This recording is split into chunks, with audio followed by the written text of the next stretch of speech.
Coming up next. Like, R. on Kelly Good is Kid, such a Bad freaking Theories. moron because, like, think of it like this, right? If I was accused of what he was accused of, right, back in the day, bro, and you got away with it, I'm doing damage control for the rest of my life. If I was him, I'd be pulling up to the club with a 90-year-old woman on hospice. Dude, I'm taking dentures out and stuffing my tongue down her throat. Like, I'm going to make sure you guys know that little kids is not on the menu tonight. You know what I'm saying? Like, I would not. Viewers' discretion advised. This is gonna hurt.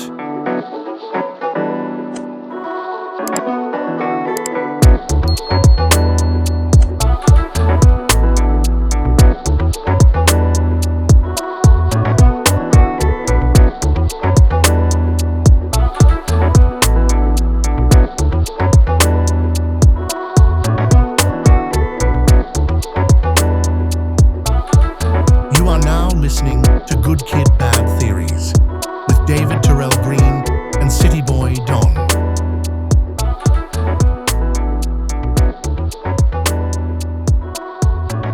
Nice and clear. We clear, we in business. Clear.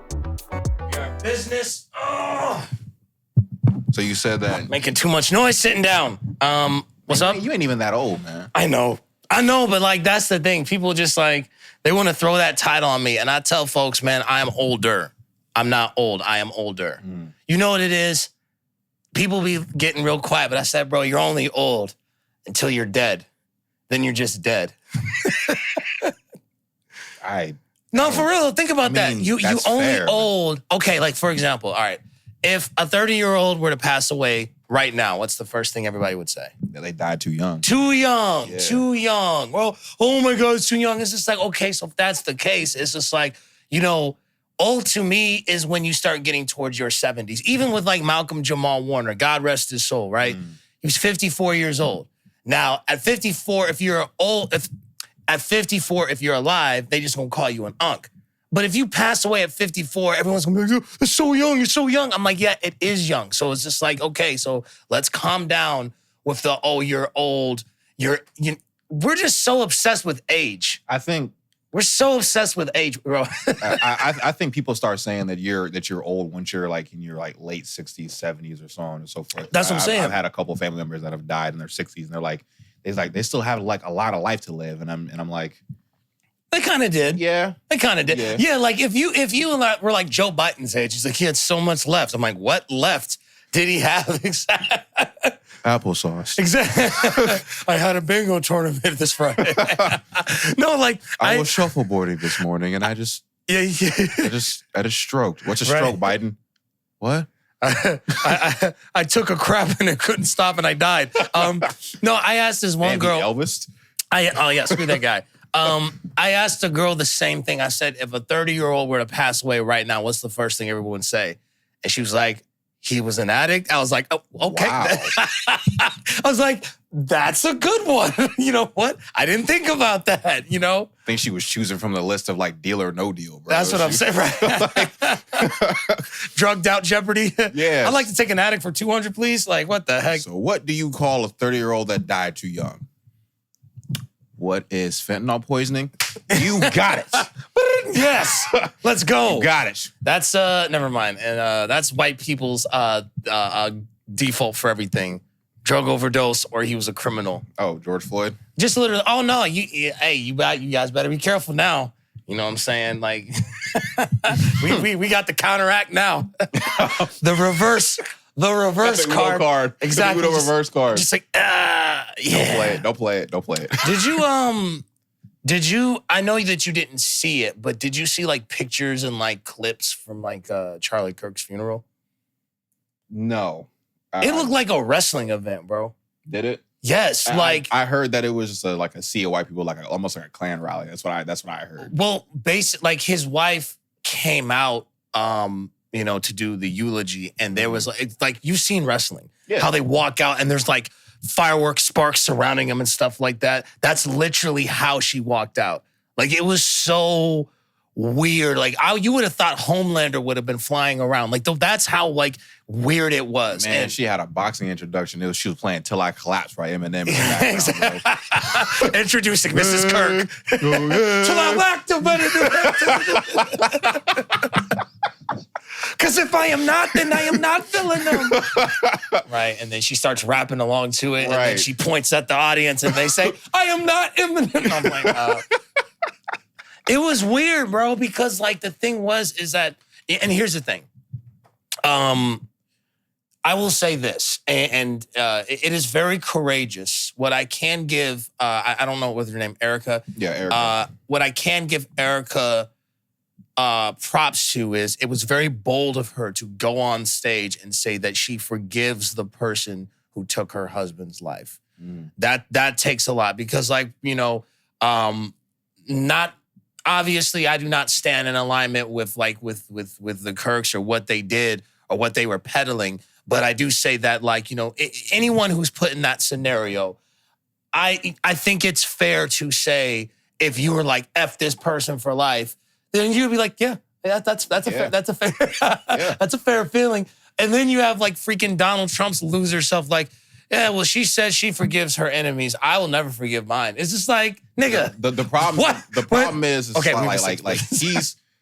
like what is wrong with you? You made your own enemies. Like, yeah, that's like you kick somebody in the back of the leg and then they mad. They punch you in the face. You're just like, what's your problem? Well, the problem. I think the thing is though, is just like, but this is not about you. Yeah, like that's what I'm saying. Yeah, though. you made it about you, and that's my thing. Is just like if someone says,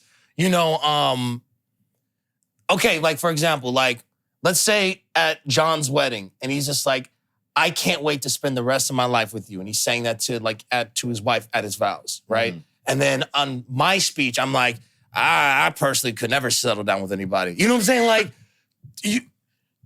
that is like, what the heck are you talking about? Like, bro.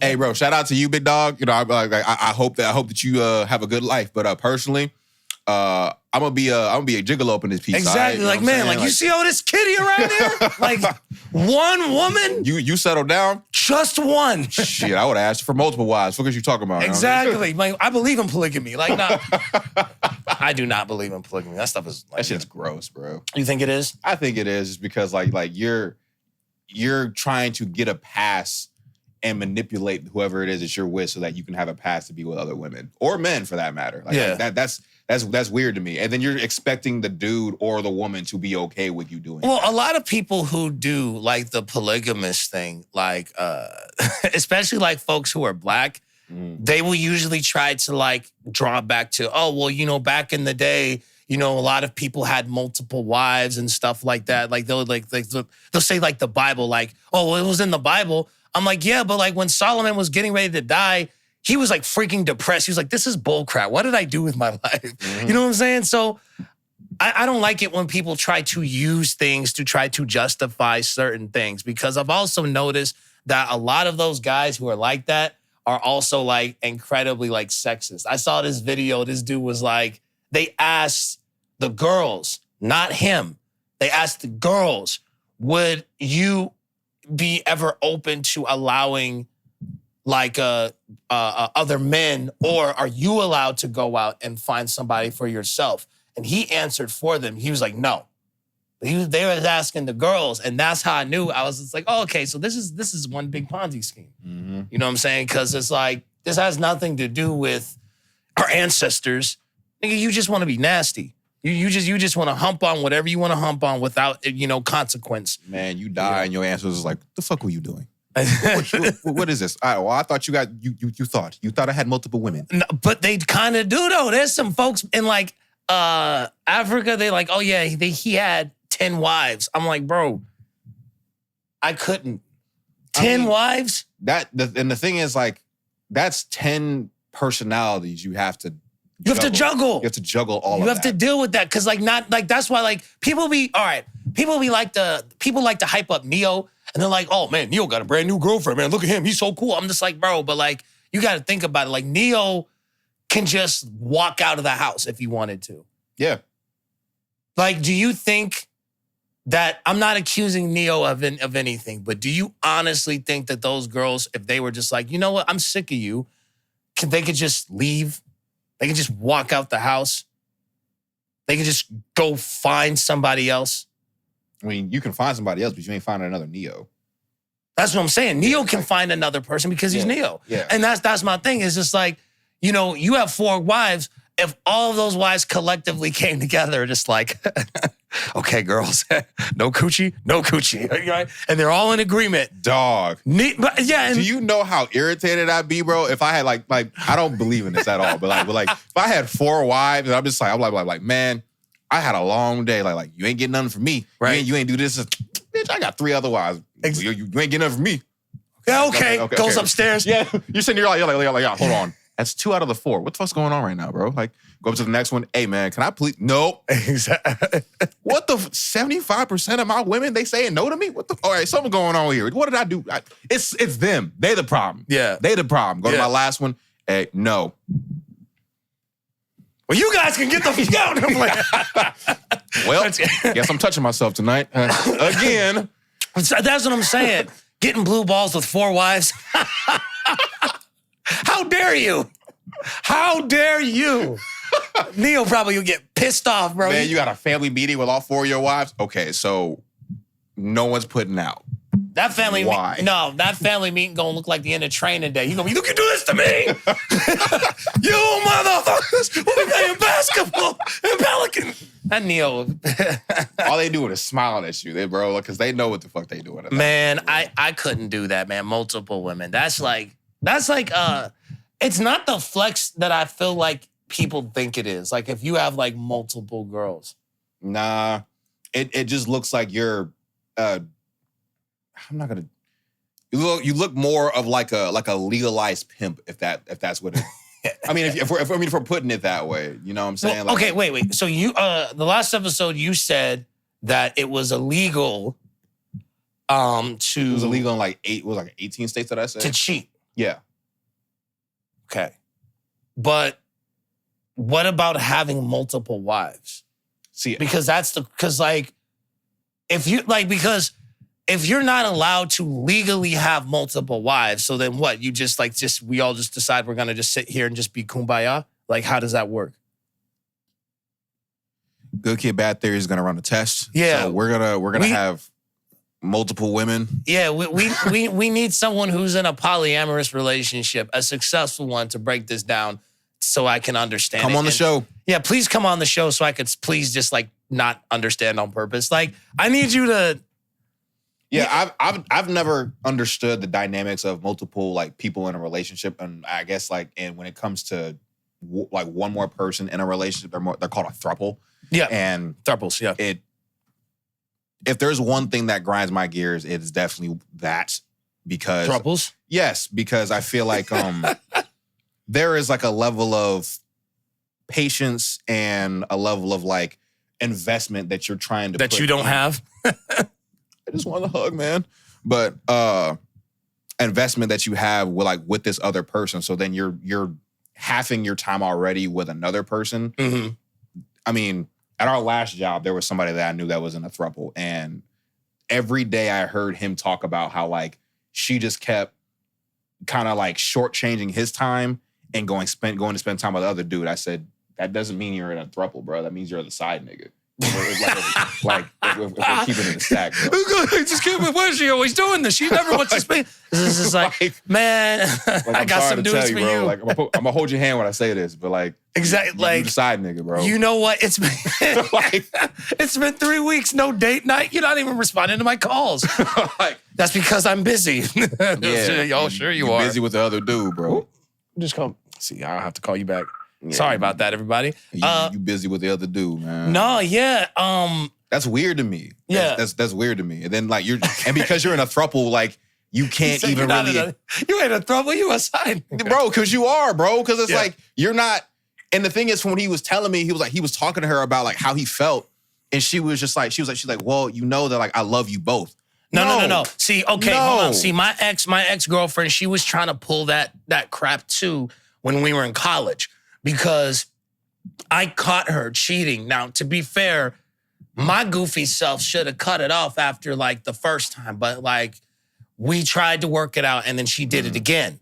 So then when she did it again, then she was just like, well, I think that like this can be an open relationship because like, you know, I'm a very blah, blah, blah, blah, blah, shabada. You trying to absolve yourself of accountability. Yeah, correct. Fuck that, bro. That's what I'm saying. You're trying to soften the blow so that you don't seem like a monster. You know what I'm saying? But like in reality, it's just like, no, you're a despicable human being. Because here's the thing. If we were in a relationship that was open, that would have been established since day one. There would be no second guessing it. There would be no, you know, we should do this or whatever. It's like, there would be no gray area as far as boundaries. You wouldn't have had to have that conversation. You would not have to have that conversation. But now all of a sudden you want to express yourself and you want to feel sexually liberated. It's just like, look, man. I want to be free. You want to be free? Bitch, you ain't Aaron Yeager. Go sit your ass down somewhere. You want to be free, huh? You so don't like your body. We help you free it.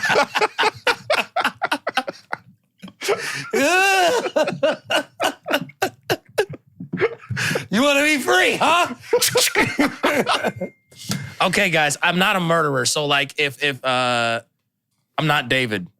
Man. I'm not that kid. So man. I don't want no, I'm just saying if controversy. I rebuke any controversy like that in Jesus' name. You don't have a woman in your trunk. Well, that's what I'm saying, because now with the thing with David, all these old lyrics and all these old videos. I didn't even know I was listening to him like that until like Devon had told me something about it the other day. I didn't even know who he was. Dog. I didn't even know who the dude was. And then when that popped up, so like what I'm saying is I don't know if my ex-girlfriend is alive or not, but if she died, yeah, she died in between today, 2014 and now, I don't want anybody to be like, you know what I'm saying? So yeah, right. They dig up like your lyrics and selfish or something. Yeah, shit, bro. No, they look at this podcast. They say, oh, you still don't like your body. You're a despicable human being, right? Like you got Chris Hansen talking about. So what do you mean by that? Exactly.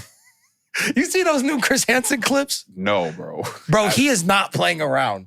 I gotta find one of those clips. Hold on. Bro, please. Because like those Chris Hansen clips have me weak every time I watch them, bro. Okay, so so for the older episodes, he was very kind of like, he was beating around the bush he was very like, not now. He's comedic. Like, you could tell. Oh no, he's like, you could tell he's tired. He's like, I'm sick of this, and I'm sick of y'all. He's so tired of all these perverts. I'm tired of these freaking pedophiles walking around here. So hold on one second. I gotta find it. Can you imagine him talking to his wife, bro? Just like, so how was your day, Chris? Another pedophile.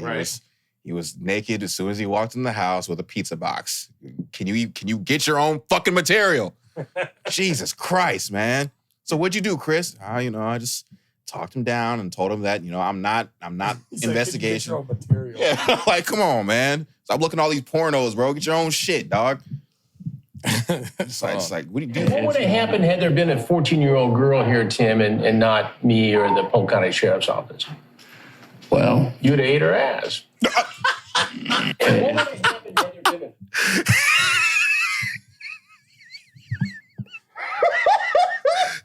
He is not playing around. He is not.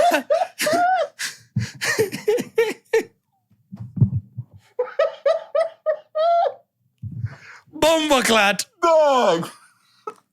He said, I don't give a fuck anymore, bro. And not me or the... What would have happened had there been a 14-year-old girl here, Tim, and not me or the Polk County Sheriff's Office? Well, you'd have ate her ass. And what would have happened? The problem is the dude is just like, hold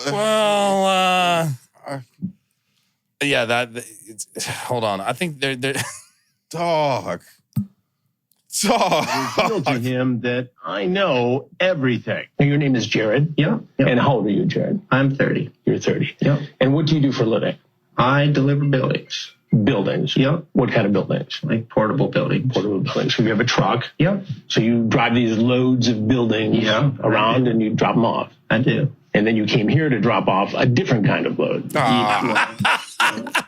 This dude is not playing around. He is sick of these pedophiles, bro. Chris Hansen's like, you know what? It shouldn't even be to catch a predator. It should be PAP, pissed at pedos. like this dude is done, bro. said, you would have made her ass. Yeah. It's like, the older clips have me like weak though, because I remember this dude, like the decoy had said that like, I will know it's real if you come into the house and you're butt ass naked, like ready to go. And this dude stripped in outside the house and came inside butt ass naked. oh my goodness. And he's walking to the kitchen and Chris is behind him. And then Chris is just like, can you explain yourself? And dude turned around and he was just like, can I have some clothes? And he said, sit down. See, and that's the thing is just like with Chris Hansen, like then he was like, I think he was trying to like break them down like mentally, but like because like, I think he'd be broken down mentally sometimes, bro. well, Like, that's the thing is like when you work in an industry like that for so long, you just be like, bro, dude, screw this because like you guys don't seem to be getting the message. You know what I'm saying? There's been a couple, leave these kids alone. there's been a couple where like he will catch them one day and then a couple days later he'll catch the same person and he'll just be like, what are you doing? Bro. Like we didn't even call the cops on you the first time. What are you doing? That's the problem with a lot of like perverts. Like with R. Kelly, like R. Kelly is such a freaking moron because like think of it like this, right? If I was accused of what he was accused of, right, back in the day, and there's a video of you peeing on this girl and you got away with it, I'm doing damage control for the rest of my life. If I was him, I'd be pulling up to the club with a 90-year-old woman on hospice. Dude, I'm taking dentures out and stuffing my tongue down her throat. Like, I'm going to make sure you guys know that little kids is not on the menu tonight. You know what I'm saying? Like, I would not, no, bro, I'm serious. Cause it's like This motherfucker in the club dancing with a chick that got Parkinson's. that's what exactly. she tried to shake his head. Yeah, shake that ass, baby. Exactly. No, your ass, not the rest of your body. The ass, She's baby. just like, the I'm ass. trying.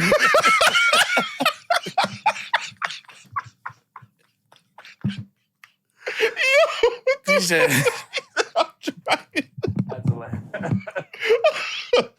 He said, "Baby, you forgot your medicine again." exactly. Baby. It's just like, it's okay, baby. We'll make it work. Yeah, but that's the thing is like, put on your Invisalign, baby. You know what I'm saying? Like, go ahead. he didn't make it like better for himself because he No. got in trouble again. It's not even the fact that he got in trouble. The interview kills me every single time, dog. Like, when you just see, it's so performative. It is so hilarious, bro. Okay, let me just like clarify, right? When I say he got in trouble again, I'm not saying that like, hey, listen, I know you like little girls. You gotta just keep that on the wrap. No, I'm not saying that. What I'm saying is just like, dog, like thinking, okay, like if I was R. Kelly's like manager or lawyer or anybody like that, and you did that, it's just like, and then you have an interview and they're like, well, do you like teenage girls? And he's like, oh, how old are we talking? Like, if I was his like manager, I'm like, I probably would have threw down my paper. dude, bro. I would have like, bro, what?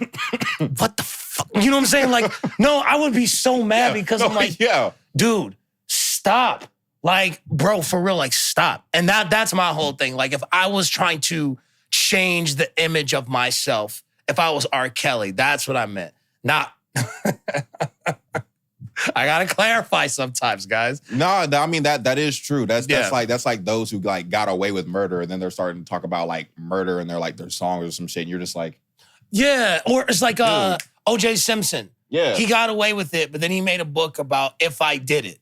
And he went into detail I didn't kill my wife, but if I did kill her, this is how I would do it. This is what it would look like. Like, nigga, shut up. You know what I'm saying?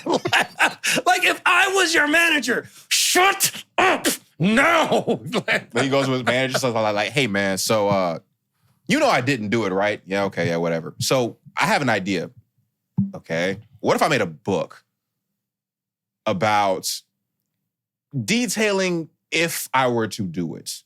Or what will be different from the original story? Oh, a couple things. So, you know, there's pictures in it. Like, you know, this is a children's book. You know, this is Dr. Seuss type shit. So, George Bush be able to read this to kids before 9/11. I mean, right. No, it's a children's book. So it's all in rhymes. You know what I'm saying? Bibbidi wobbidi bibbidi head. I stabbed her in the head. And now she's dead. I went to bed. The police came and I fled. Oh, nah. I had to get another white girl. I'm newlywed. Like, not, right? Like, man, leave those white folks alone, man. What's up, everybody? This is David Terrell Green, a.k.a. Damon Reno, the notorious DTG. Hey, guys, you already know what it is, but maybe you don't know what it is because, hey, this is Good Kid, Bad Theories. Tell them. This is our podcast. Yes, sir. Okay, my name, I already told you my name. So next to my right is the great Cityy'Boi Don. Yes, sir. How are you, sir? Pretty good, man. I'm well rested. I like this podcast so far, man. Yes. 23 minutes in, it's hilarious. Very funny. hilarious. How was your week? You have a good week?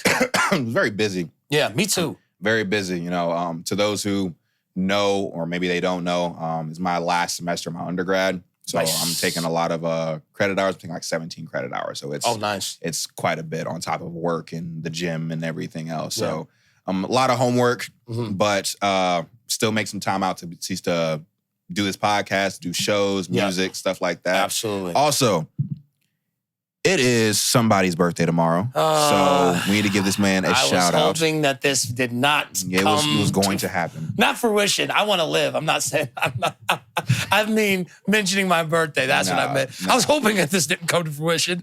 Kind of. Nah, but he's been my boy. Been my boy for a while now. So, you know. You know what's wild? We did an episode on my birthday last year. Yep. Yeah. So, and I actually had to go to work that day. So it's just like, so this is very nice. I do not have to go to work. This is very lovely. And yeah, man, it's something special. It's something special. Them days that you don't have to work on your birthday be so smooth, bro. Yeah. So smooth. Just wake up and just be like, I can do whatever I want. I'll tell you this right now. If I had to work and if it was my birthday and it was during the week, I would call in. I'm not showing up. You're not going to see me. No, yeah, I've done that before. I catch you on the flip side because you know what? Like, I've worked enough shifts on my birthday that is just like, why am I even here? Yeah, and then you get like this really weird, like you're just trying to get through the day and like 8 hours of your day is gone. And then people are just like, oh, it's your birthday today? Happy birthday. It's like, yes, because one, I want to see you and hear from you on my birthday of all days. Fuck out my face, man. The job gave me a birthday card. I got it in the mail. And I was like, that's really nice. I don't care. Like, it gave you a Domino's gift card in that bitch. You know, too. you could have put, hey man, you know what? If they did put something in there, that would have been like, oh, that's nice. Pizza party? I mean, like, yeah, I mean, like the pizza party thing, I don't give a crap about the pizza party thing. But it's just like, but if you put something in there, that would have been like, oh. Because, like, I didn't do anything to deserve that. I just exist. You know what I'm saying? But if I was, like, working, like, 64 hours and then you give me a pizza party, I'm like, get the heck out of my face with you, bro. Like, I'm not trying to hear that. Thank you for working all these double shifts and 12-hour shifts. Not trying to hear that. Here's Pizza Hut. Bro, that's what I'm saying. Pizza Hut, bro. Pizza Hut's pretty good, though. I'm not going to lie. Just Pizza Hut's cool. Not within that context. I'd probably put a couple, like, pizza places over Pizza Hut. I'd probably put, like... Toppers in them. Toppers is pretty cool. Toppers is good. Toppers is good. Have you had Marco's? Yes. Marco's is good. Marco's is great, dude. I like pizza, man. Yeah, but not like at the job. No. Not at the job. Like, you know what I'm saying? You know, you're giving me something that I can go get right now. Yeah, like, I don't like deep dish. Deep dish? You don't like deep dish? No, I don't get jiggy with deep dish pizza, bro. I cannot do deep dish. Cause like the deep dish pizza to me, bro, like, cause all right, well, first things first. So I was born in Chicago. Okay. Now, personally, I do not claim Chicago because I think that's kind of phony because I was raised in Omaha. I was only in Chicago for a very brief period of time. So it's just like, so a lot of my experiences, a lot of my life, a lot of the, like, you know, the things that I've gone through has been here. So for me, it's just like, this is the home to me. And I feel like it would be phony for me to go around and claim something that I never really experienced. Like I can say, oh, my grandmother lived on this street. Yeah, no crap. We saw the street every time we came to visit her. So it's just like, oh, okay, yeah, you know, you know what I'm saying? But you can't, like, you can't claim an experience that you never had. You can't claim, like, that's like if I was like born in Australia, but then like I grew up in like, you know, Brooklyn, New York. I can't be like, man, B, I'm from the land down under. Like, no, you're not. bro, you talk like you from New York, bro. What is you talking about? You know what I'm saying? Like, yeah, man, Steve Irwin. Like, everybody knows Steve Irwin, bro. Like, that's my thing. It's just like, so when it comes to deep dish is a pretty big deal in Chicago. And folks be looking at me like, bro, you don't like deep dish, you're from Chicago. Bro, deep dish, too much bread. It makes you sleepy the moment that you finish eating it. Mm-hmm. I'm not trying to get down with that, respectfully. I think deep dish is really cool. I had deep dish for the first time, I think 2 years ago. Yeah. They had it. They have this deep dish pizza place in Orlando. It's called Giordano's. Yep. And Giordano's is good. That pizza is fire. Every time we go down there, I think they even have one in Vegas, like on the Strip. It's just too filling. I think it's just too much. I think that's kind of the point, though. Especially if you're sharing it like amongst like people. Yeah. You know, I can get full off of one. You can get, that's what I'm saying. But Yeah, like after you eat deep dish pizza, bro, don't you feel like a fat bastard? You're just like, yeah, oh my God. Yeah. I'm not gonna lie. Like I had like the first time I had it, like I said 2 years ago, I sat there and I was like, this is because I put 2 on my plate and I was like, this is a lot. Wow, I was like, this is a lot. Yeah, but like, bro, I don't know. I just feel slimy when I eat it. So yeah, don't you ever like have those feelings like whenever you're eating something, especially like when you work? I think we talked about it last episode where like, you know, we're trying to be better as far as our health is concerned, and then you eat something and it's just like, I shouldn't have ate that. Yeah. Yeah. No, I feel that way. Cause like, okay, so like the older I get, like the more I try to like, I want to be more mindful of the stuff that I consume. Mm-hmm. Not so much because it's like my metabolism is still good, but like, side note, I wish metabolism had like a warning sign whenever it just stopped working, bro. Like just so I could be prepared, bro. Like I don't want to wake up like I'm working out, like you know I'm working out, and I'm you know doing cardio and stuff like that now. So like I'm feeling good, but like I also know that's because of my that's just because of my metabolism. I don't want to wake up and my metabolism is like warning. Like you no longer have it, and I decided to eat like Giordano's one day, and I gained like 5 or 6 exactly. pounds. It's just like it's like when your iPhone is getting ready to die. Yeah, it's just like battery low. Yeah, it's just metabolism low. It's like, oh, let me put down this donut. You know what I'm saying? Right? Because you're in the drive-through talking about like, yeah, let me go ahead and get a 4 for $4. Your metabolism's like, yeah, nigga, that's probably not the best idea. Let me get a salad. Like, yeah. No, yeah, that'd be for real though. Because like, okay, do you think that when you change diet, like the taste buds, they change? Yeah. Okay. Mm-hmm. I've noticed that because like I've been very mindful of the stuff I've been eating lately, right? And one day I had some food because at my job they serve food and I was eating it and I'm like, this tastes very salty. Like I tasted the salt. And the thing is like, oh yeah, it's a seasoning. No, I mean like here in the United States, they put a lot of salt in that. I mean like I really tasted it. Like I felt it, and it's like you felt the grains. No, not the grains. It just tasted really like it tastes like a lot. It's a lot right now. I just. What'd you eat? Man, I think it was like a steak, like it was like steak strips, like that's probably what it is. I was like, I forgot what it was. Because like steak, a lot of steak, they absorb a lot of the seasonings in there, and it's just it didn't taste good. It like I felt like blech, like I didn't even finish it.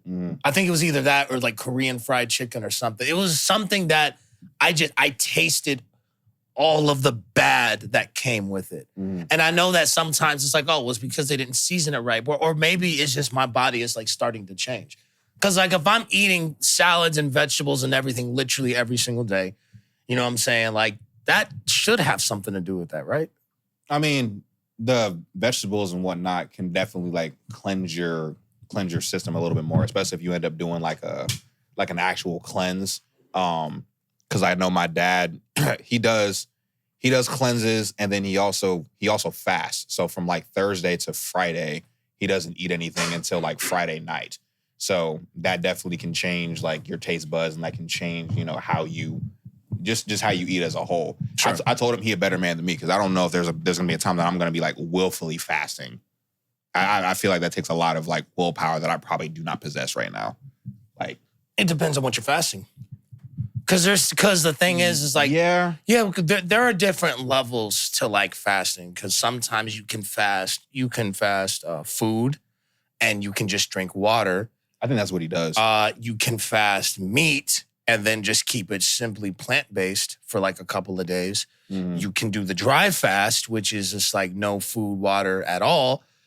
There are different levels to fasting. You can fast social media, bro. You can fast a lot of things. So it just kind of depends on like, you know, what, like, I think that a lot of times with fasting, like you also have to keep in mind of like you yourself. Cause a lot of times people be like, well, it's about a willpower thing. So if you don't have the willpower, but yeah, if it's going to affect your health and you're going to pass out and fall over and die, or smack your head on the sidewalk, then yeah, you probably shouldn't fast food altogether. Maybe it just needs to be meat. Maybe it just needs to be sweets. Like maybe it needs to be caffeine. Like there are different things that you can do without, there are different things that you can do without putting your health at risk. Absolutely. And I think a lot of times, you know, you got these super duper spiritual people, or they just want to seem like they're larger than life. They're like, well, I can do this without this. That's fantastic. Good job for you. But like not everyone is like that. Those people remind me of like those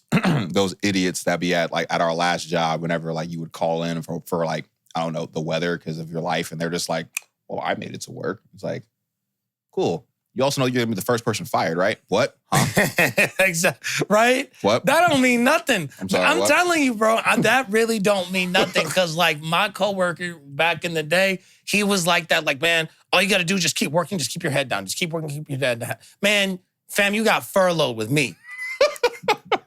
You was sitting right next to me when we got furloughed. So all that keeping your head down stuff don't mean much of nothing. Now, I don't say that to disrespect him. I'm saying that because it's fact. Because it's just like, because you was calling out this person because they was calling out the managers and the staff for downplaying the severity of getting furloughed.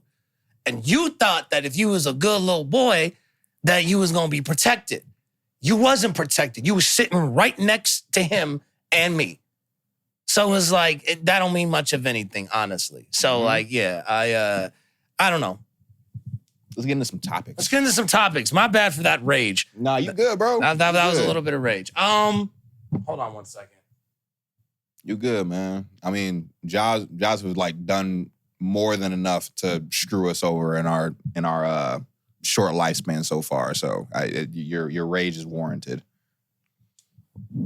I don't like it when white folks speak on behalf of black people.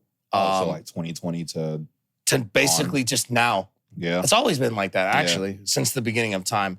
But you ever have like people ask why black folks react differently when we see other black people on the street?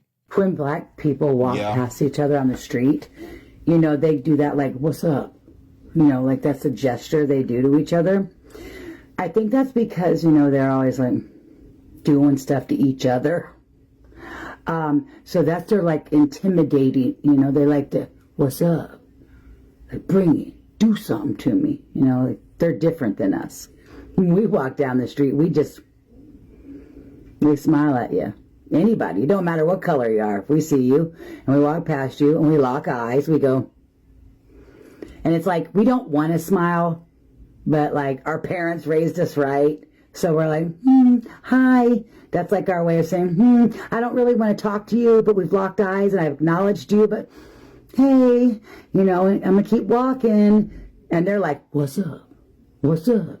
Bring me. You going to do something? You going to run me? You going to take something from me? You want my shoes or something? I'm bigger than you. I'm better than you. You know, the caucasity. Let me educate some people real quick. She said, first off, she said, there's a lot of things that she said. Let's go ahead and break this down. Okay, yeah. So should we play it again to break it down? You know what? How do you want? Nah, we do this like film. I mean, if you like Chris Collinsworth. Now here's a guy. Just like so right here, what we have is Betty Crocker that cannot cook, that can't do. So I'm not going to do all that. But that's what we call in sociology and psychology microaggressions, because the little subtle racism euphemism that she liked to say, like oh, you know, because they do this to each other. And what do you want? Is my shoes and this and this. Oh, she also said we were raised right. Yeah. That's another one. She was another one. Yeah. So like, okay, let me go ahead and play it again. We're gonna play it again. Go ahead and play it again.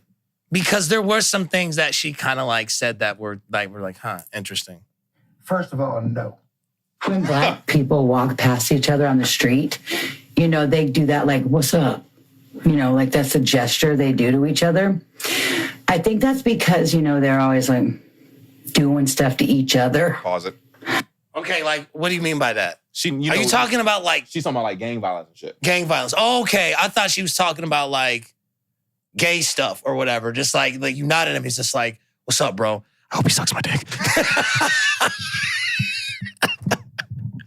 What'd you say? Nothing, man. What's up with you? Man, why you acting so weird, bro? Like, just... What's up? Put your finger in it. Like, nah, that's wicked. Homemade colonoscopies. Like, okay, so she's talking about gang violence. Gang violence. Okay. Gang violence, black on black crime. Shit Okay, like that. okay. So that's what she means. Yep. Okay. Hold on, I don't want my speaker to fall. All right, do you want me to continue? Go ahead. Okay, here we go. So that's their like intimidating, you know, they like to, what's up? Like, bring it, do something to me. You know, like, they're different than us. Pause it. When we walk down. Different than us, huh? Okay, so like, we got to get down to the nitty gritty because we can't be like, oh, she says, and they like fruit. Oh, we like fruit, huh? Like, you know, we got to get... I mean, I do like fruit. Yeah, it's like, so we got to get specific of what she's saying that's right or wrong. Yeah, so Okay. they're different than us. What exactly outside of the skin color are you mentioning that they're different than us? Because Maybe just like how black people and white people greet each other. I mean, yeah, but like... Because like not everyone that does that nod, like... I don't view it as an intimidating thing. Sure. I like when I see another black person and like I nod or they nod, it's more like I acknowledge that you're here. Yeah. Kind of like what's up? Like hope Yeah. hope you're doing well. And sometimes it does like initiate conversation, but other times you just keep on walking. And so that doesn't really mean anything. You're just yapping. You're just yapping, white girl. You need to go sit your ass down somewhere. Okay. On the street, we smile at you. Anybody, it don't matter what color you are. If we see you and we walk past you and we lock eyes, we go. And it's like, we don't want to smile, but like our parents raised us right. So we're... Oh, nice. All right. So Yep, see, that's the, okay. There you White go. folks, they don't even, it's not even a real smile. They just be like, white people, okay, for the audio listeners, you can't see it, but white folks, they just be like, that's what they do if you make eye contact with them. They don't smile at you. They just be like, and then they'll just look away. They look uncomfortable. They look at like they're I don't know. I don't. And the whole thing about like being like raised right. Here's the thing: is just like, as far as a person, as my speaker falls, as far as like a person being raised right, I would think of it as far as like, if you don't say anything or acknowledge anybody when they walk past, that doesn't mean that you have bad manners. It just means you don't want to talk. That just means you don't want to talk. You know what I'm saying? Like my idea of having bad manners, for example, is like if you open the door for somebody and they don't say anything.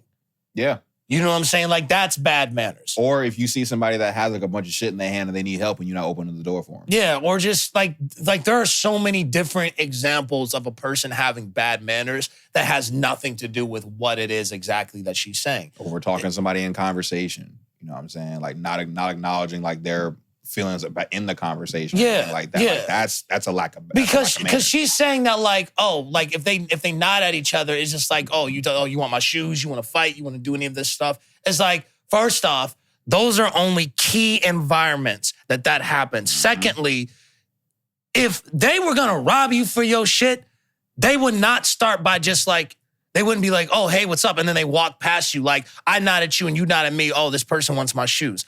No, like they're I don't think that there are social cues that you know something is gonna happen, dog. like they're not gonna walk up to you and be like, what's up? What's up? All right, nigga. So I'm gonna peel the block. When I come back, I'm taking your shoes. Or just What? Like, yeah, nigga. Yeah. Nigga. You nodded at me. This is your fault because you nodded at me. Exactly. What you should have did was stay focused and straight, stare into the sky. But now since you want to nod and shit, Give me your shoes. Since you want to be all mannerisms, man, have all these manners and shit, my nigga. Yeah, exactly. You want to have manners, nigga? All right. Yeah, manner out them dunks, nigga. Exactly. We gonna teach you about having manners in Chicago. Yeah, like, bro. You come home, and your mama's just like, what I tell you about them manners, boy. Exactly. Now you got your shoes took. I thought I warned you about the manners. Yeah, okay, so let's break this down really. Like, so you were saying it's microaggressions. Yeah. Okay. Now, you have been doing psychology. See. Okay, so explain what is wrong with what this woman is saying. Because we're cracking a lot of jokes, but let's really get down to it. So microaggressions, which are a lot of time used by people that are, in a particular like seat of power, can use like subtle things to kind of like get home a point without tipping off to the person that they're talking to or the crowd that they're talking to, certain prejudice, certain stereotypes, certain discriminatory like things to continue a particular agenda. And so, when she's talking about, they're nodding because it's an intimidating factor, that's a microaggression because you're looking at it as this is what people are perpetuating because this is what you think you see, whether through media, whether through movies, TV shows, whatever, that this nod has to mean this. And you're talking about, they were raised right. So you're assuming that most Black people are not raised right because of the initial thing that you had mentioned, that they're nodding because it's an intimidating factor. And you're trying to prop up yourself and your people while denouncing others. You're sitting here talking about, you were raised right and white people are, we don't do that to each other. We just give each other a fake ass smile. If that's the case, honestly, you're no better than us from like your own original statement because you're not genuine. And that's it. And last time I checked, not being genuine is you not having manners, is it not? Sure. So what are we talking about here? Because I think that's the problem is it's like a lot of times when people have critiques on Black folks, they think about the most stereotypical thing that they can think of. You eat chicken, you eat watermelon, it's just you drink like, and Kool-Aid. they just go off of that. And like, and I think a lot of times their idea of that is to try to create a character in their own mind of what they want, they want for us to be or look like. And like, so for me, like, I'm not gonna go there. I was about to say something really off the wall, but like... Go for it. Well... Go for it. Okay, like... What I will say is this, and I will say this very briefly. Like the dude who shot Charlie Kirk, right? Mm-hmm. Before we even knew who he was, the first thing that they went to is, he's on the left. Literally the first thing. He's on the left. Not even an hour after he was pronounced dead. Trump, Elon Musk, all these guys, it's the left, it's the left, it's the left. Y'all don't even know who this person is. And so then it's just like when they got this guy, like they're like, yeah, he had a trans girlfriend and all this. And so for me, I'm like, okay, this feels like you're trying to create a character. You're trying to create, because a character and a narrative. We still don't even know what was going on in his head and why he did it. You guys are literally just like, he has a trans girlfriend and he has a this and, he actually, dyed his pubes pink. And it's just like, and they're doing all of these, coming up with all of these things that create the stereotypical liberal person. Mm-hmm. And so for me, I'm like, that's a very dangerous thing because you're trying to create, it feels like to me, it's like make a character in a video game. Like you're trying Sims. it's like Sims. You're trying to create an idea to make people feel a certain type of way about another side. And so when it comes to this lady, to me, it's just like, you're going off of, you watch Boys in the Hood a couple of times, and then you're just like, okay, I got these guys figured out. That's what it kind of feels like to me. Yeah, and again, like I said, it's a lot of social media-esque things. You think because you see this, like these particular things occurring in this particular area, that all Black people are like that, which again, I bet you 10 to 1, if we interviewed her or anything like that, the first thing she would say is, I'm not racist. Mm-hmm. But you're critiquing. Yeah.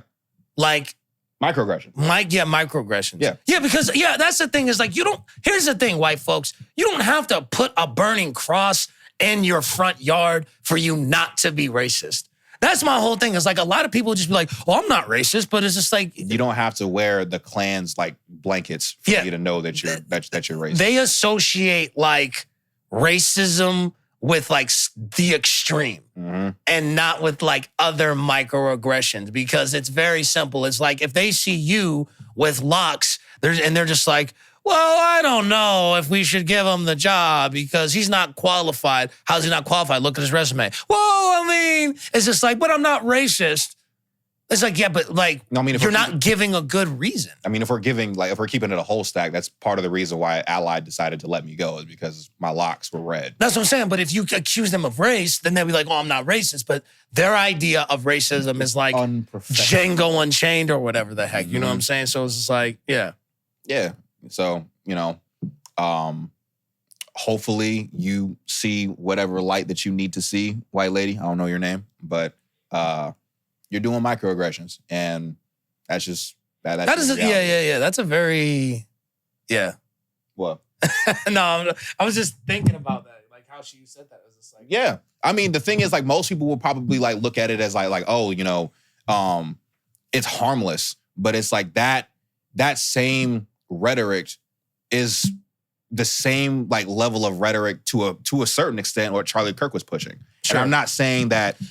Yeah, and it's kind of like those freaking loser dudes, them loser ass white dudes who set up that table that HBCU? at the HBCU, and they were just like, DEI's wrong. Come talk to me about it. Yeah, DEI's wrong. Talk to me. Change my mind. And they're like, all we did was set up a table. Shut your ass up. We didn't know that. Shut the fuck up. We didn't know that it was at an HBCU until the night before, which means if that is true, you still had enough time to change your mind. So you still did it. Well, they were supposed to go to the HBCU to change their mind. You're not thinking about that. Got you. That makes sense. Okay, yeah. So it's like all of it's orchestrated. You knew what you were doing. That's just like if I walked onto the Huskers, like, the Lincoln campus. I was like, what's up with all these Husker shirts? And I'm wearing a Hawkeyes jersey. I didn't know that I was at the Huskers practice facility. Man, the Hawkeyes are better. Change my mind. Like, and then people get mad. It's like, I didn't even know that I was here. Like, that doesn't make any sense. Then you have like, and I try not to use this word often, but you have these coons that are siding with some of the white people that are just like, well, I mean, you could have engaged in conversation, but you chose violence instead. They didn't put no hands on the white people. They told them to leave because they didn't have access. They did not have permission to be there. Yeah. So you sitting over here saying that they just need to have a dialogue. They did not have to have a dialogue. You don't have to have a dialogue with anybody about things. Because that's the thing. Is just like, because my whole thing is like, okay, when you have a dialogue, it's like, okay, what is the end game for this dialogue? What exactly is the point that you're trying to prove? You need to always ask. Because the thing is that you came here not to have a dialogue. You came here to get people riled up. You came here to get viral. You can't and to become viral.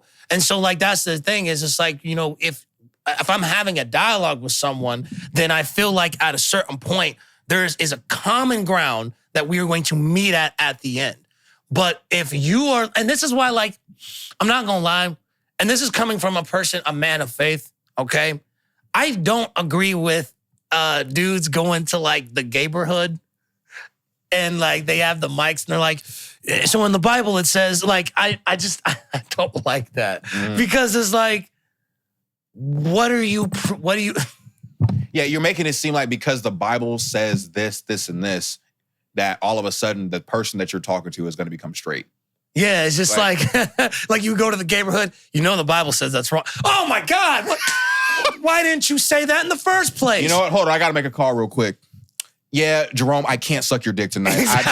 I have found the faith. Exactly. I have found the Lord. Girl, it's not going down. I have found the Lord. I mean, not girl. Hey man, listen.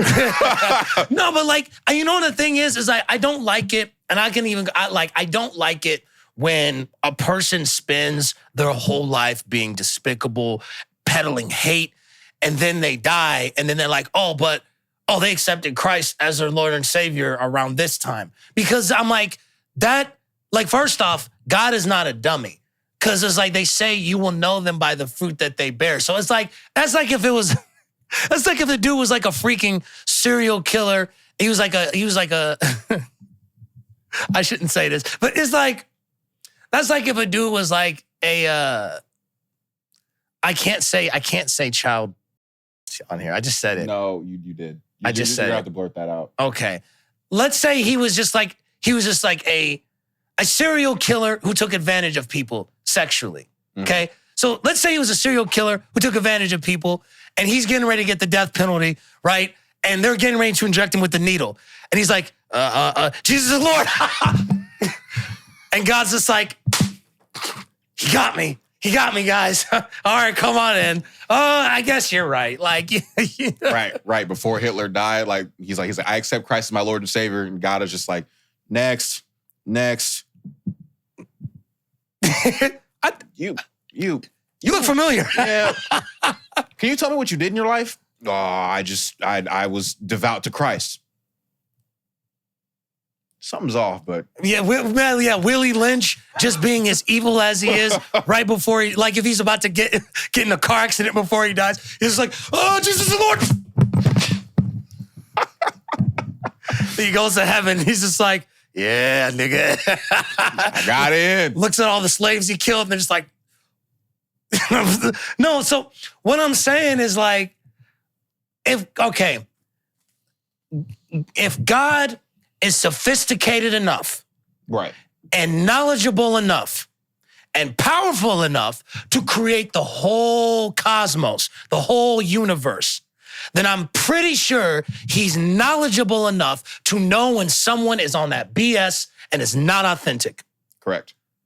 That's my whole thing is like, I feel like a lot of times people use he hurry up and accepted Christ as Lord as like it's like a get out of jail free card. As a get out of jail free card. And I feel like I don't think that counts because it's like, I don't think you get to say the name Jesus, you know what I'm saying? Like, and then that just absolves you of like how you live. Like I saw a viral video of a pastor and he was talking about that. And he said that like, how you die is not a reflection of how you lived your life. Yep. You know what I'm saying? And so like, not to turn this into a political thing, but like, I always thought that was silly when people are like, oh yeah, but I prayed with Hulk Hogan right before he passed away. So he's good, guys. And I'm like, is he? Like, right. Like God is like down, like just like looking on the earth before like Hulk Hogan dies. He's like, man, like he caught a bunch of people niggers and shit like that. I can't wait to bring his ass up here.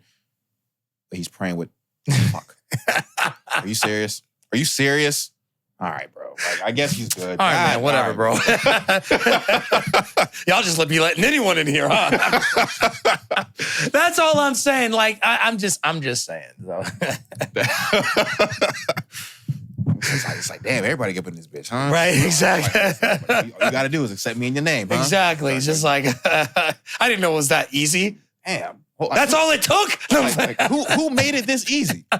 You did, Lord. Oh, that's right. No, I'm playing. That's right. No, I'm obviously I'm joking, but like I do feel like a lot of times when people try to use that as like their crutch, it's like, yeah, but like that just saying it or believing it doesn't mean anything because there's a lot of wars and people who have done things in the name of that. I promise you are not in paradise right now.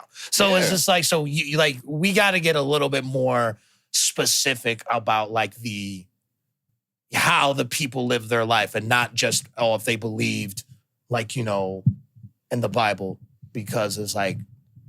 Yeah, I think too many people try to weaponize religion in order to try to push. And then the thing is like, it's been shown all throughout history that people have used religion in order to get any kind of political gain, any kind of just gain in general. So the fact that like people are still trying to do that, like people don't see through it is just... And then not just Christianity, religion. Yeah, religion. Because I think... That's why I said that. That's what I'm saying. But a lot of people, when they critique religion, they only focus their sights on Christianity when in a whole, it's a whole big thing. It's one big like thing. So... don't turn off the podcast, guys. Man, this shit got deep.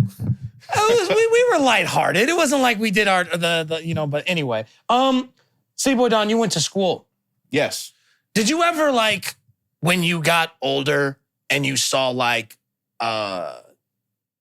you see these teachers now? Yeah. What do you think about these teachers that be dressed in a certain way? Like there's the teacher bay. They dress in like they go into the club or whatever to teach kids. How do you feel about that? I feel like that is a very interesting choice because of the audience that you have. So I saw this video. This is interesting. This kind of made me laugh a little bit.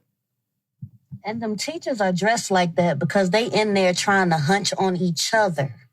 Okay? They is in there trying to hunch on each other. They don't give a damn about them kids. They don't even give a fuck about them kids enough to teach them. You think they dressing up and getting BBLs for children? Do y'all not remember being in school and the goddamn gym teacher always coming to the English teacher's room? Do y'all not remember the fucking history teacher hunching on the math teacher? Because I do. I do. Y'all forget that is a job. And people have affairs and relations with their coworkers. Them teachers are dressing like that because they're going to work to get fucked. Y'all ain't never hunched on your coworker during lunch break before? Have you? You never had a work Cityy'Boi that you be dressing up cute for? Don't get me wrong. Some of them teachers are pedos, but it don't be the ones with the BBLs. It be that cool-ass English teacher that always hanging out with the football players and giving them extra time to do their homework and stuff like that. That be the shit. When they start giving your kids all them extra passes, that's the one fucking your kid. She sounds so... Jerry Sandusky. Yeah. Oh, yo. I haven't heard that name in so long. This episode has been brought to you by Penn State. Joe Pa. Yo, Joe Paterno was just like... Oh, boy. Yo. Oh, boy. I mean... Oh, my God. I mean, she must Is she wrong? Is she right? She must have had a very interesting career in high school because I don't remember any of my teachers doing that to my teachers. Not that you know of. Not that I know of. I mean, Yeah. I'd be a little irritated if I went to the bathroom or something and I just heard my English teacher getting on my math teacher's like, can you grade my assignment so my mom don't ground me, please? Like I'm not worried about you getting hunched. I'm worried about you updating my damn grade, man. Exactly. They finna take my PlayStation away, man. Damn. He said, man, I'm over here trying not to get a whooping. Yeah, bro. You know what I'm saying? And grounded for 2 months, and you over here hunching. You know what I'm saying?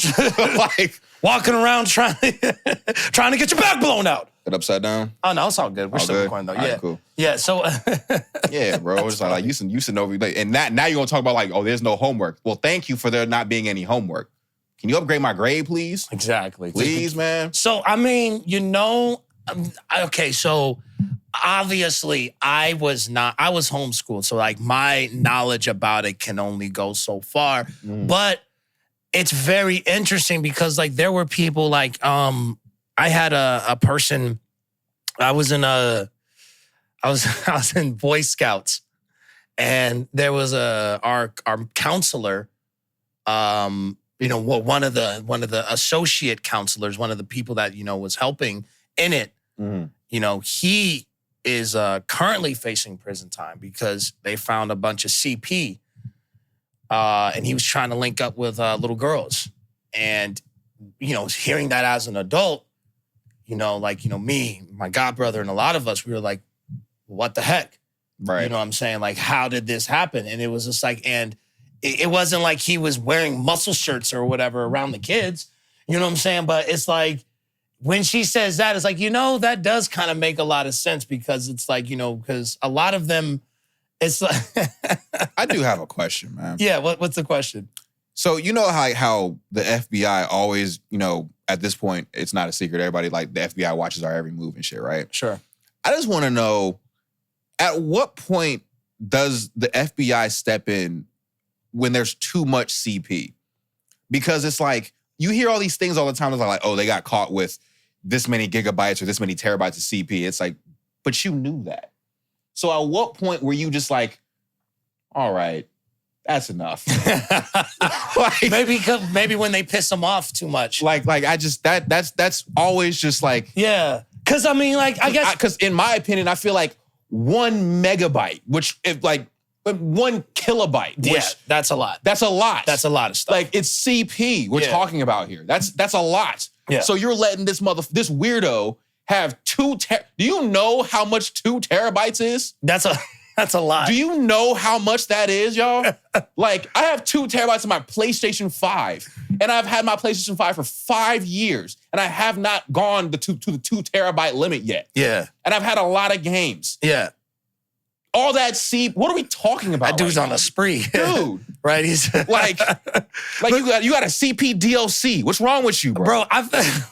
What's wrong with you, fam?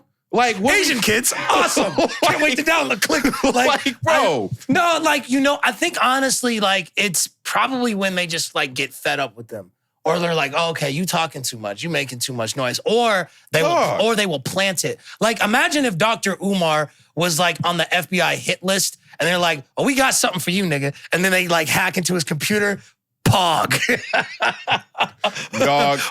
BBC takes down Pog. I'm gonna tell you right now. And then leaks it. Everyone's like, oh, what the heck? Dr. Umar gonna start melting, bro. Dude, Dr. Umar was found with 2 terabytes of BBC Pog.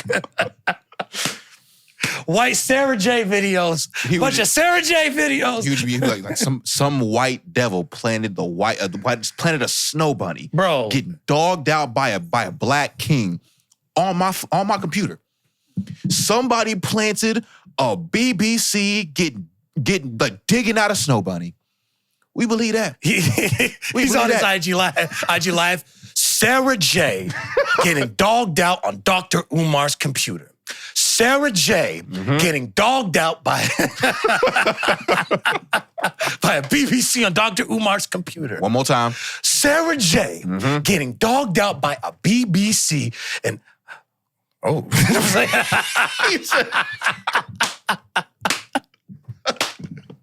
I'll be right back. He said, I'll be right back. No, but for real, think about that. It's just like, because I do feel like sometimes when people get too powerful, or maybe they just need to put people in their place, that they'll like pay people or plant evidence on them to make it the same way that like there are police officers who like will throw throw a little drugs on you to be like, oh, what's this? I found this cocaine in this car. You know what I'm saying? Like, this is yours. And so what's funny about that is like they don't even make they make it painfully obvious that they planted something. It's like so you know why I pulled you over today? Oh shit! Holy shit! Right? Like I got. You're going to jail for a long time, nigga. He's just like, let me tie my shoe. I found this right on your tire.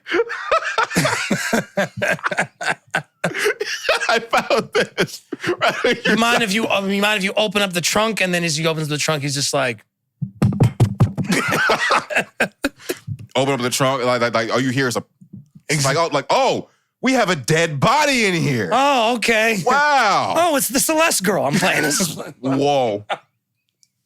Oh my God. I'm sorry. I should have said that. I didn't mean it. I didn't mean it. Hey, don't get mad at me. This is 2 episodes in a row, Get mad at bro. that freaking David kid, oh okay? My God, dude. He's the one who was messing around with these little kids. Oh my God.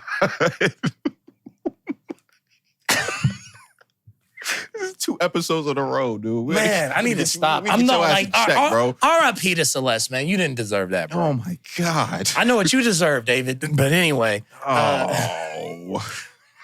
He deserves to go to jail. I mean, yes. Just.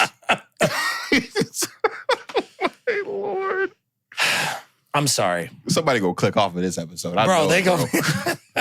I didn't like that at all. Yeah, we done got political. We done brought David in this bitch. You know what I'm saying? Okay, yeah, we brought up Charlie Kirk, the shooter, religion. Yep. And this might as well be the barbershop. Dre's never gonna come on the episode. Man.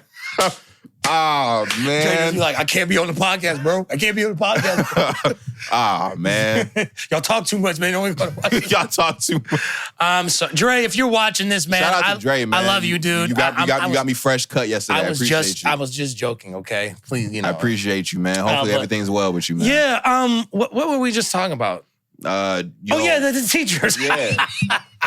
The teachers. Yeah, I mean, I would assume that there's a couple of them that are hunching on each other. Like, I think it'd be very ignorant to believe that. It is a fair assessment because she said that, like, yeah, this is a job though. You have to keep that in mind because, like, a lot of times people don't really think about that. They don't think about like, oh, this is a job. They just think about, oh, you're supposed to teach my kid. Mm-hmm. That's all they pay attention to.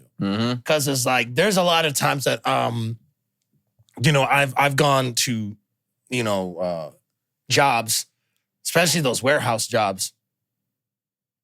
Oh, they hunching, bro. Oh, absolutely. They hunching, bro. Absolutely. My God. I think that's part of the reason why I didn't ever got a warehouse job because I'm like, yo, like this is just nasty. We're supposed to be packing boxes. Somebody's box is getting packed. Oh yeah, bro. It was bad because like I remember Q, he told me when he used to work at a warehouse, he said that the night shift people, they would go and cheat because their partners would be at work in the morning. Nah, bro. Nah, man. Nah, bro. Nah, bro. Like my girl's like, I'm like, all right, I'm gonna do my work overnight shift. Yeah, I called you in today. It's like, oh yeah, I'm waiting right there. Like you what? I called you in today. So who is this work husband you got? Oh man.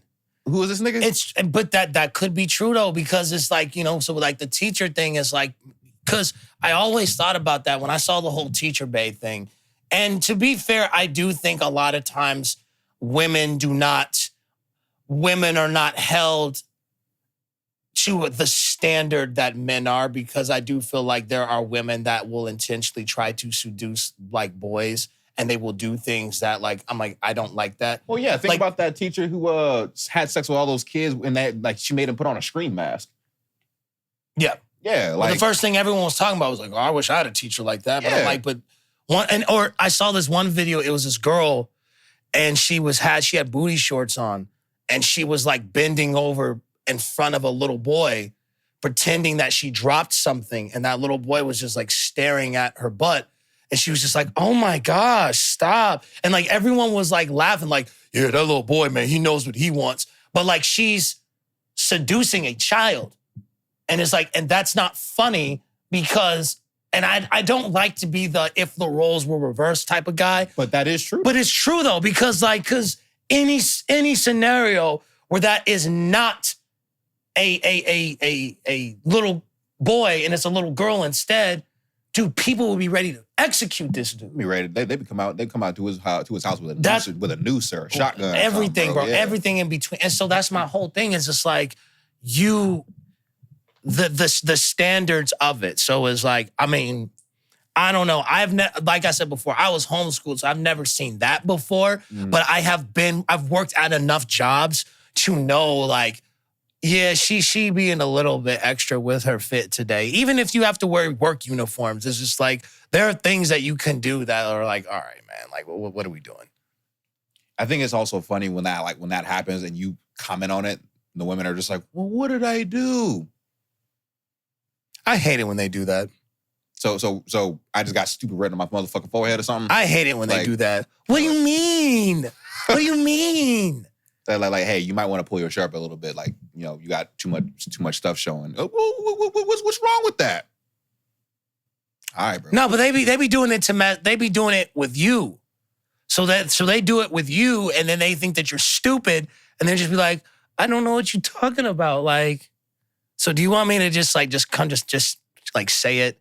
Because it's like, at this point, it's like, I don't know. I'm a gentleman. So for me, it's just, I'm not so much, I'm a gentleman, but I'm also a cautious gentleman. So it's just like, I'm not going to fire off. What do you mean a cautious gentleman? What do you mean by that? I'm respectful, but it's just like, I'm not about to like fire off all cylinders until I know for a fact that it's green light and it's like, okay, So this is the type of timing we on. Because I'm not going to just assume, oh, well, because she was flirting, okay, so she with it for real. Hey, man, you can give me every single Blue's Clues print in the book. Unless you butt-ass naked in my bed and I'm inside of you, like, I'm not taking no context clues, bro. I ain't taking no type of context clues. She look like, oh, you look cute today. So you have to wait until they're naked? Oh, yeah, I have to wait. This is like, oh, I like sex. Interesting. What do you think about that? I mean, it's nature. I mean, it's chill. You know what I'm saying, like, ain't nothing bad. Come to my house. It's like, oh, so what do you want to do tonight? I want to eat and watch the game or something like that. The Lakers are playing. Ooh, I love the Lakers. It's dope. So if she gets naked and then she kisses your neck, you're just like, interesting. I'm gonna write that down. Interesting. Okay. I'm gonna write that down. Oh, kissing my neck. Okay, I mean, all right, whatever. I mean, she's naked and she kissed my neck, so clearly she might want something. So I'm gonna ask. I wonder what her motive is. Yeah, what like? Yeah, you got that one dude who's like no context clues at all, like butt ass naked. She kisses his neck. What do you want? Exactly. What do you want? I'm clearly hard right now, but what do you want? I don't know what your expectations are. Yeah. The lamest dudes to me are ones that their game is predicated around like ruining your game so that their game looks better. Yeah, like they try to tee off on you. So it's like, so if we was chilling with some ladies and then I started trying to crack jokes on you and embarrass you, like they think that that's gonna get women to flock to them. Yeah, to flock to me for some reason. That's lame. That's weak, bro. I've seen that. I've seen that, and I've had that happen to me one time before, where it's like, oh really? I had like one of my homies. We was out with some with some chicks, and he was like, he's like, hey man, don't you still owe me for money from the other day? And I was like, why? Like, you do realize I brought your dumb ass here. I'm the one that got the car, right? So what did they say? What did the ladies say? The ladies they just looked at me and they were just like, you owe them money on this? I'm like, okay, so here we on that bullshit. Okay. But we were like kids at that time, so of course like shit like that. Someone says something like that, it's like a bunch of drama. So when you're teenagers, shit like that, it's all nothing but drama. But it was just like, I feel like if you do that, that probably just gives me just more reason to just not be around in your life. Like we might as well just not be friends because you're weird for that. Yeah, because if you got to go out of your way to try to embarrass me because the thing is like it's not even just a woman thing. Because now it starts with that. It's now, okay, so then what more are you willing to do to try to get over on me about something else? And you're that comfortable in doing that and doing it. Who's your friend, who's supposed to be your friend. Who's supposed to be your friend. Mm-hmm. Because the thing is like, if you do that, that means, are you going to sabotage me when it comes to an opportunity? Maybe if I'm trying to get a job, if I'm trying to get a job, or what if I put you down as a reference and they call you? Mm-hmm. What's to say that you're going to vouch for me? No, this nigga a terrible ass worker. Bro. That's what I'm saying. It's just calls in all the time, bro. Smokes weed on the site, bro. Exactly. He's a crackhead. Yeah. You know what I'm saying? I saw him injecting heroin before we got started with the shift. It's so for me. He was actually high on fentanyl during the interview. Oh, absolutely, man. He took a little bit of Flacco before he got started. And so it's like, yeah, so that's what I'm saying. So now it's like you think to yourself, you're like, dude, like, I can't trust you to be like, to be a confidant. To be a confidant. Yeah. Yeah. I mean, I've never understood that because I feel like, people crave, like love or affection or attention or anything like that. So the fact that you have to go out your way to sabotage someone else's opportunity to get yours is just really weird. It's a really weird thing. Yep. And I don't fuck with that at all. Yeah. You just gotta be mindful. You just gotta be mindful of the people that you have in your corner, bro, because at the end of the day, man, it's just like, they say you are who you associate with. Also true. And I just think a lot of times with people's game, when it comes to just dating and women and just relationships, period, real people you don't gotta be extra to have game, bro. You don't gotta belittle people. You don't gotta grab the woman. You don't got to follow them all over the place. Like, for me, it's just like, I'll tell you this right now. You probably got I'll probably text you maybe 2 times. And then after that, Like that's about it. So it's just like, so I'm not about to like keep like texting you over and over and over and over. That shit, so I'm not about to follow you around all day like a stupid ass lapdog, bro. Like I'm not about to do that. Well, like, vice versa. Oh yeah. Yeah. Yeah, I'm not about to do that. You know what I'm saying? Because I think a lot of times it's like as dudes, like we always want to be like, okay, well, they want to talk about, well, I'm not gonna do this for a woman, and I'm not gonna do that for a woman. Don't be surprised if she don't do nothing for you. But there are plenty of things that women don't have to do for you. Mm-hmm. You know what I'm saying? So it's like a lot of times it's like, okay, Future makes good music, but all in all, man, like I'm not gonna say that people shouldn't be looking at folks like Future as far as this is the blueprint of a relationship. I mean, if we're keeping it a stack with Future, like if you really listen to his music, he's a sad dude. If you listen to his music, like yeah, he's talking about how he's doing this or dogging out this woman and stuff like that, but it comes from a place of like insecurity and he's sad about it. Yeah, but like at a certain time, like at a certain point, like you can't always make decisions based off of like those insecurities. You have to learn how to grow from it.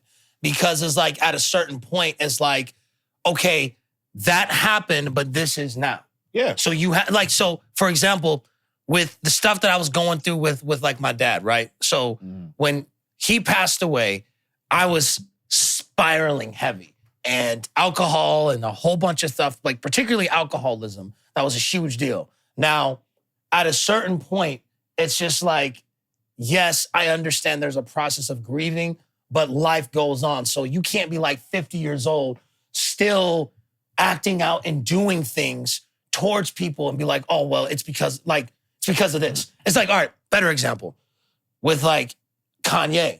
And Kanye will treat people badly all the time. And it's like, oh, it's because he misses his mom. It's like, dude, at a certain point, you cannot keep using that as an excuse to be a bad person. Well, I also, like you can't use, well, he's you know, you weaponize your mental health to be a bad person. You can't do that. Yeah. You can't keep using that as an excuse. Because it's like, no, it seems like you're using that as a crutch so that people don't whoop your ass. Because if we being honest, you should have got your ass whooped a long time ago. Yeah. And I say that out of respect because I'm a fan of Kanye.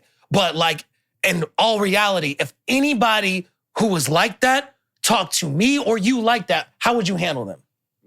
Either I'm stopping to talk to you or we fighting. That's just what it is. Very simple. That's just what it is because it's like, and I've had conversations with that with multiple people. You know, they use their mental health to be like, oh, you know, well, this is why I act this way. It's like okay, but that one may be an explanation for you. But when you lose people in your life or someone pops you in your fucking jaw, do not be surprised when that is the consequence of your action or your lack of action. At the same time, though, like not everyone's gonna have the same grace for you. Yeah, and that's so what it's I'm just saying. So it's like if you pop off that way to someone that doesn't know you that well, and that's how they handle you, like it has nothing to do with the fact that they're insensitive.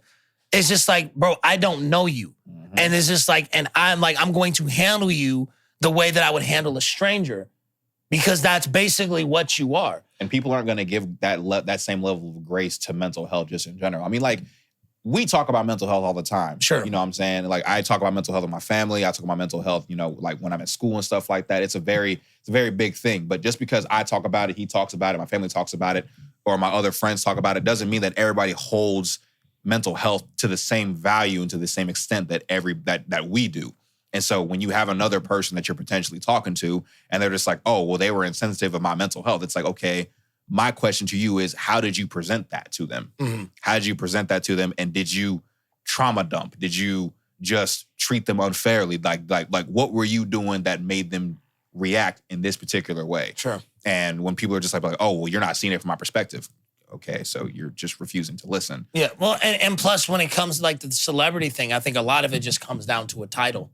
Yeah. Because it's like a lot of people, because, you know, and it's not to pick on a person like Kanye, but I think a lot of people, because of who he is, the title, they just allow that to happen. You wouldn't let just a random person yell at you like that. You wouldn't let a random person talk to you like that or belittle you. You're letting that happen because of a status that he has as an artist. Well, they're also looking at it from an opportunity standpoint too, because I know when he was working on, I don't know if it was Ye or Jesus is King, he had released some post on Twitter about who he was potentially going to work with and how they didn't wake up at like 4 a.m. to work with him or something like that. And the first thing he had said after that was lose my number and find God. Come back to me after you find God.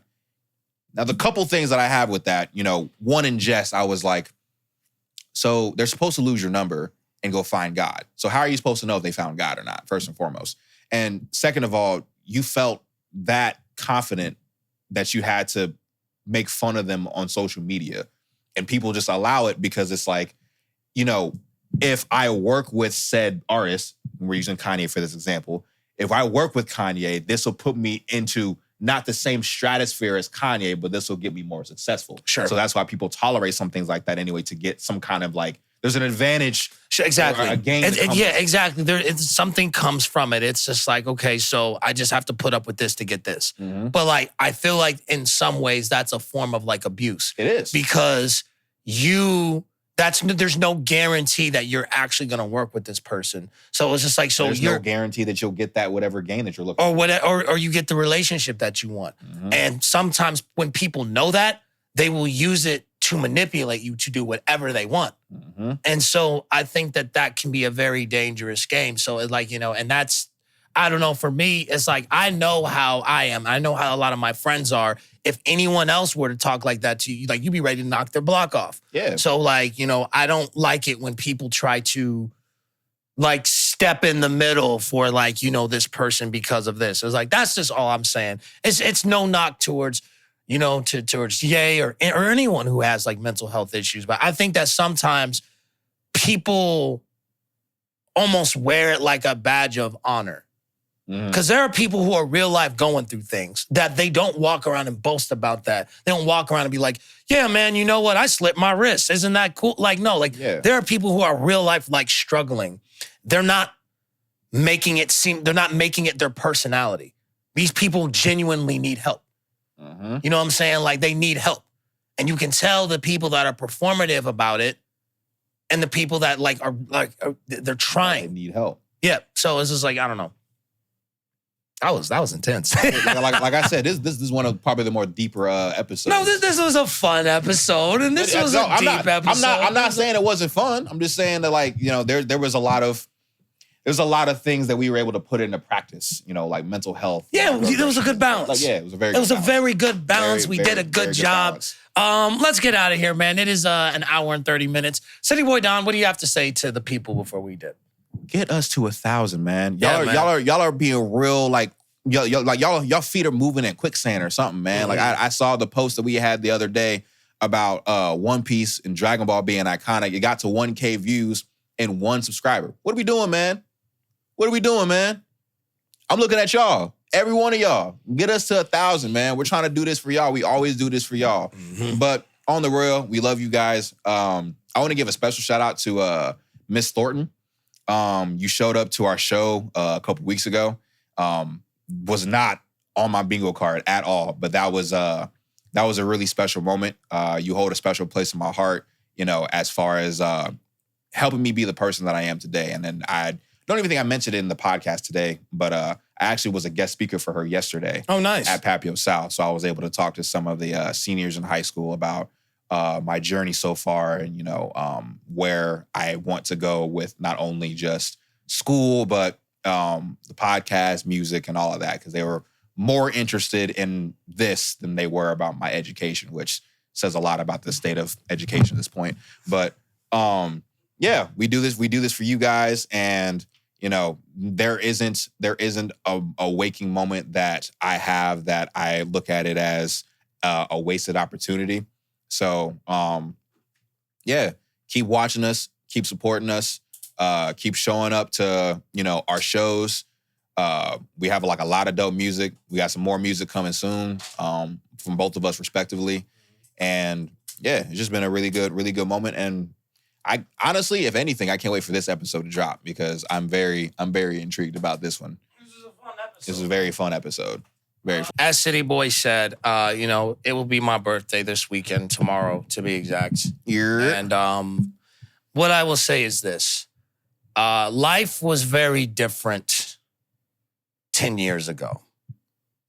And there were people that were in my life that are not in my life now, whether we have gone our separate ways or they have passed on to glory. And who's to say that the people that are in my life now will be here with me when I'm, 40? God willing, I make it.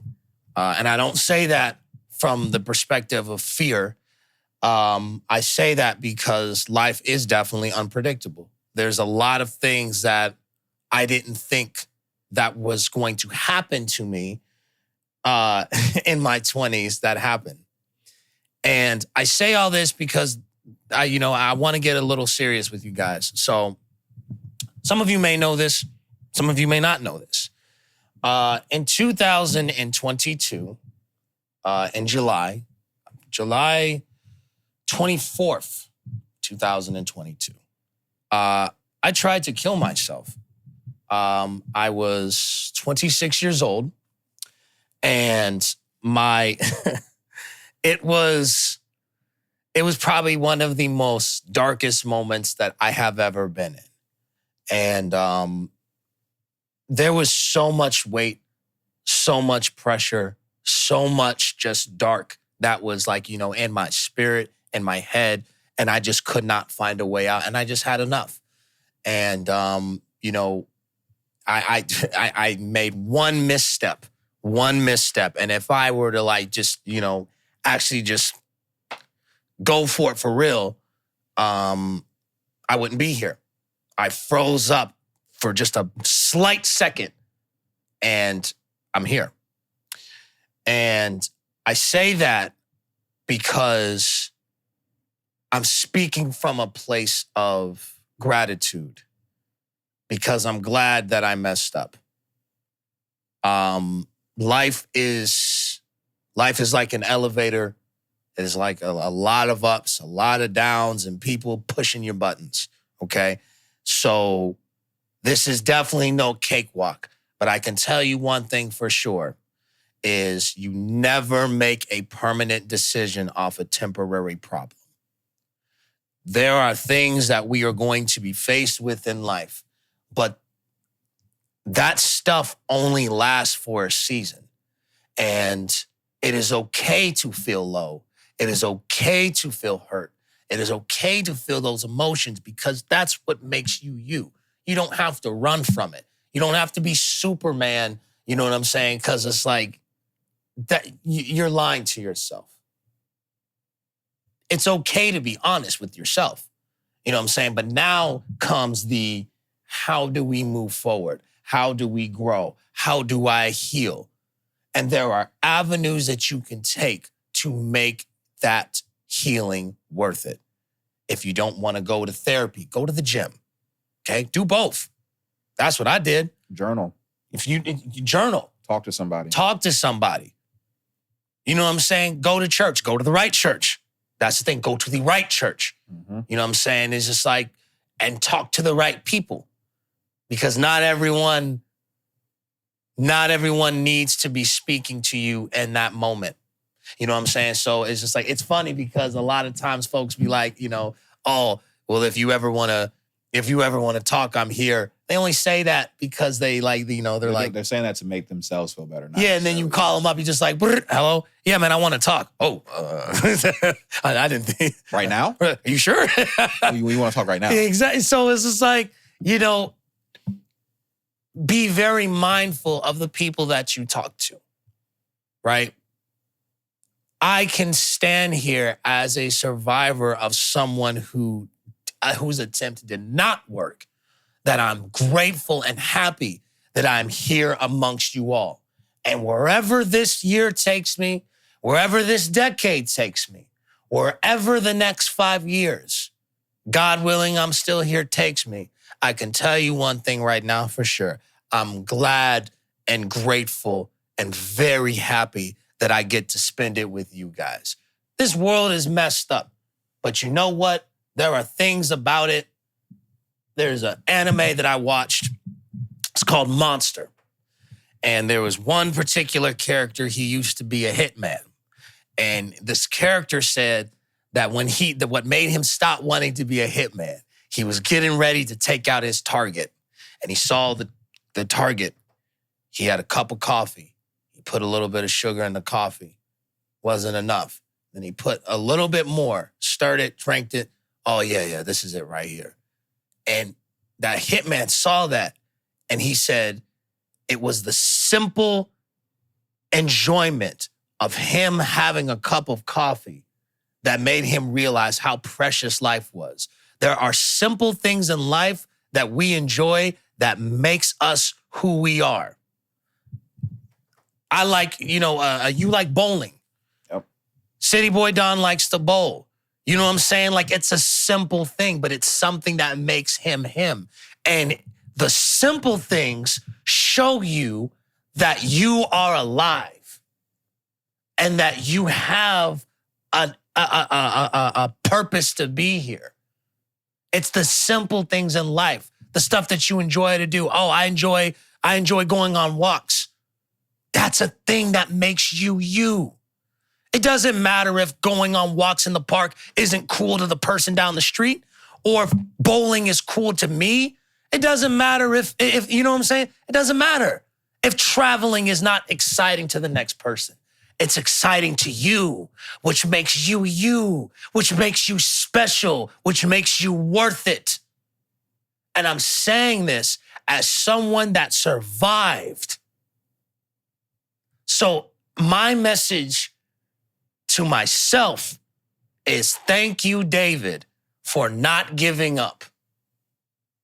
No, let me rephrase. Thank you, David, for messing up because I gave up. Thank you, David, for messing up. And thank you, God, for reminding me not to give up. And my message to you, never make a permanent decision off a temporary problem. Enjoy the simple things in life, like the coffee. My name is David Terrell Green. Thank you guys very much for watching this episode. Guys, be sure to subscribe to the channel. We gonna continue to keep this train going. Rolling. Yes, sir. We'll see you next time.